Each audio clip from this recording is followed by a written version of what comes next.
Thanks to Exter for sponsoring today's video. Many people consider Teslas as high-end luxury vehicles that are way too expensive, and there are still some people who think that all Tesla vehicles cost six figures. While that may be true for some Tesla vehicles like a maxed out Model S or X, the best-selling Teslas are obviously the less expensive models like the Model 3 and Model Y. According to Kelley Blue Book, the average price for a new vehicle in the United States was just over $40,000 in early 2021. That means the most affordable Tesla is actually cheaper than the average price of a new vehicle. Until now, electric cars have usually been more expensive up front than similar gasoline vehicles. According to a survey from Autolist, the high initial cost is one of the top reasons people don't buy electric vehicles, even though the lifetime cost of ownership is usually cheaper with an EV compared to an internal combustion engine vehicle. An electric vehicle's lower cost of lifetime ownership is mainly due to three factors. One, electricity is cheaper than gas. Two, EVs are more energy efficient, leading to lower cost per mile.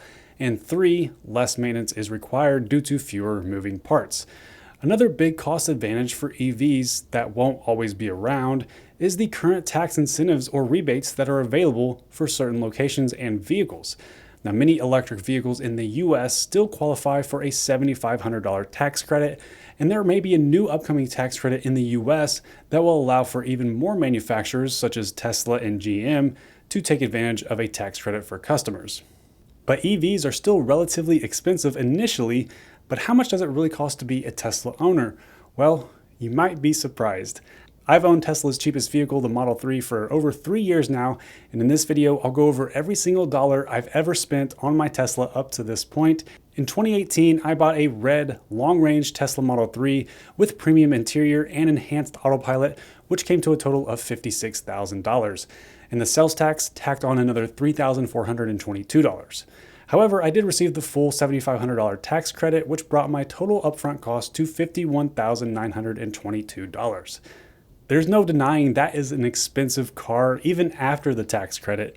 Now, I never thought I'd ever spend that kind of money on a car, but this was my dream car, and I do plan on keeping it for at least 10 years. But it doesn't stop there. You see, getting a high dollar car brings on some other expenses as well that I never really considered before getting my Tesla. First, I had to pay $1,342 for an electrician to run cable along my house and under my yard to install a dedicated charging outlet in my garage. Now, this outlet allowed me to charge my Model 3 at a rate of 30 miles an hour instead of 5 miles an hour on a normal outlet. Luckily, I was able to get a 30% tax credit back on that, so my out-of-pocket cost for the charging outlet was $940.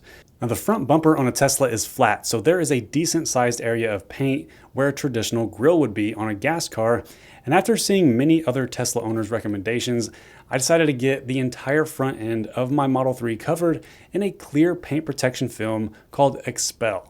Now, the cost for a local installer to put it on my entire hood, front bumper, front fenders, and side mirrors cost a whopping $1,835. Now, this is not necessary for all Tesla owners, but I'd guess that the majority of Tesla owners do get some type of PPF. And since I drive way more than the average driver, and I plan to keep my car for a long time, I wanted to protect the front of my car from rock chips and bugs. And to be honest, it's been worth it for me. I never worry about driving behind somebody's car that's kicking up rocks. And when I clean my car, I never worry about being too hard on the front when removing all the dead bugs. But nonetheless, that was a pretty big expense that I didn't plan on before getting my Tesla. I also chose to get my windows tinted, which definitely helps keep some of the heat out during the summer, which does help reduce phantom drain. And I think tinted windows do make the Tesla Aero wheels a little more acceptable. So the window tinting cost me $202 for a local professional to install. Again, not a necessary expense, but probably one that most Tesla owners do.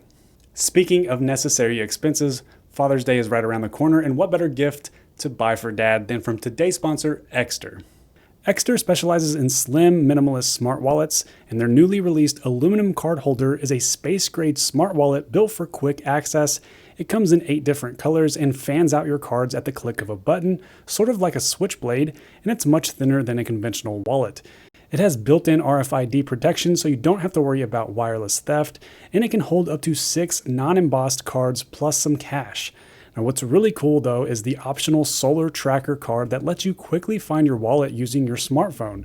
Just 2 hours of sunlight gives the tracker up to 3 months of charge, and it can be easily tucked behind the backplate. So if you ever lose your wallet, just open up the app to see the location and ring the tracker card. It's also compatible with Google Home, Alexa, and Siri. Hey Siri, find my wallet. Okay, done. You can also use the tracker card to call your phone if you lose your phone. Ekster is currently running a Father's Day sale with up to 25% off site-wide, and to get an additional discount, go to ekster.com/AndySly or click the link in the description below. Another common expense for new Tesla owners is to get at least some accessories for the car, especially the interior. I ended up spending about $85 on rinsable floor mats, $30 on a matte black center console wrap, $20 on a screen protector, and about $100 on various other cleaning supplies. There's also another accessory that I didn't know I needed until I got a speeding ticket in my Model 3. And that's the thing with EVs, and especially Teslas. They have such quick instant torque and can get up to high speeds without even realizing it because they're just so smooth and quiet. So that speeding ticket cost me $203, which is why I hate driving in Indiana now. But that made me invest in a $20 mount and a $250 cordless radar detector. Now, I'm not a speed demon by any means, but I usually set autopilot to 10 miles over the speed limit on freeways, and the radar detector helps alert me of hidden speed traps, which hopefully save me some money going forward. However, the biggest cost that came after buying my car was the $2,000 I spent on the full self-driving upgrade from Enhanced Autopilot. I took advantage of the temporary sale that Tesla had before they changed the pricing to where all cars come standard with basic autopilot, while FSD now costs an additional $10,000. Hopefully Tesla rolls out their rumored FSD subscription soon, which will allow owners to make a monthly payment instead of a large one-time fee, because 10 G's is a lot of money. I spent $7,000 between Enhanced Autopilot and FSD, so hopefully that will pay off soon. And that brings me into insurance and annual registration. Now, my full coverage insurance for my Model 3 costs $1,224 per year. So after 3 years, I've spent about $3,672 on insurance. I also had to pay $500 deductible a couple years ago when something flew up and hit my bumper, which went through the paint protection film and through the paint. So my insurance covered the cost to have a body shop replace the bumper and have the PPF reinstalled on the front bumper. As for annual fees, my state has a vehicle property tax that is proportionate to the current value, so the more expensive a car is, the more the annual taxes are. My annual renewal fee for my Tesla Model 3 was $470 in 2019 and $423 in 2020, and if we estimate $400 for this year, that comes to a total of $1,293 spent on annual registration fees so far. Now let's talk about maintenance and charging costs. I've done separate videos diving into both of these topics, and I'll link to them in the cards and the description. But for this video, I'll give the total cost of each without explaining all the details. Basically, I've spent $930 on repairs and maintenance so far, but now I'll have to add $50 to that because tomorrow I pay for my first ever tire rotation from Tesla. Up until now, I've gotten free rotations at a local tire shop, but due to my schedule, I was forced to finally pay for a Tesla mobile technician to come do it at my location. But it's only $50, which isn't bad, especially since they're coming to me. I've also replaced all 4 of my tires around the 40,000 mile mark, which costs $640 from Tire Rack. So far, those tires have held up great, so no need to change those out anytime soon. As for charging costs, I charge mostly at home, overnight, in my garage, and electricity is super cheap where I live, so I've spent about $1,350 on home charging after 75,000 miles, and the other times I've paid to charge were at Tesla superchargers on road trips, which totaled $54. And last but not least, I love being able to track my Tesla's charging stats and see useful info about my car with the Tesla Stats app, which cost me $20 when I bought it a few years ago. That means every dollar I've ever spent on my Tesla after 3 years adds up to $66,096. So I've spent an additional $14,000 after the initial upfront cost, which is an average of about $4,600 per year, with most of that being large one-time expenses like the charger installation, paint protection film, and full self-driving software, along with big recurring expenses like insurance, annual registration, and charging.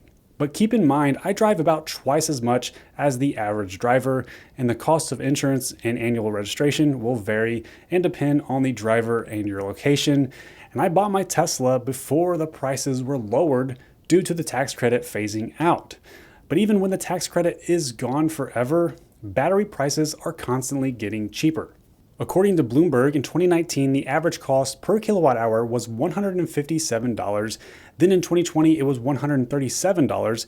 And by 2023, it's estimated to be $101 per kilowatt hour, making electric vehicles as cost effective and profitable as their gas powered competition. And we can already see a lot of new electric vehicles debuting this year and planned for the years to come, which will make the pricing even more competitive and affordable. And one of the best things about owning a Tesla specifically is that they tend to hold their value really well. The Kelley Blue Book estimate for my 3-year-old Model 3 with 78,000 miles on it is still $30,000. And that's just KBB's best estimate.